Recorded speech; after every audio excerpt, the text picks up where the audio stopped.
Hey you guys, Sheree here, the creative director for FitLifeTV and Organifi, and today I'm going to talk to you about something that I hold very close to my heart. You see, every New Year's, I pick one word that I want to embody for the remainder of the year and really focus on. And for 3 years in a row, my word was the same: vulnerability. I chose this word because I truly believe that when we begin to really step into our vulnerability, it truly has the power to change our lives.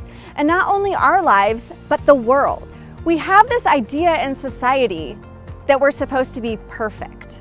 But what about all the other stuff? If we don't allow ourselves to really step into the realness and the rawness of what's actually occurring, that vulnerable space that just doesn't feel good, are we truly living in alignment with who we are? Now, some of you may have heard of Brené Brown.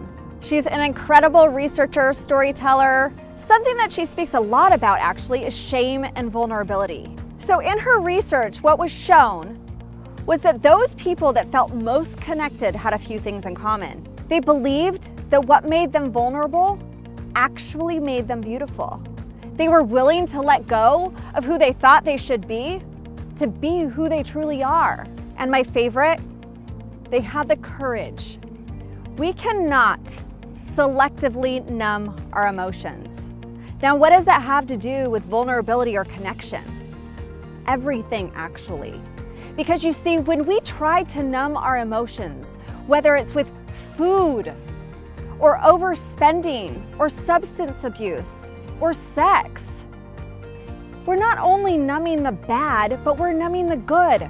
We're robbing ourselves in the world of joy and happiness to let the world see us in our best. And sometimes, you know, because it's life, at our worst.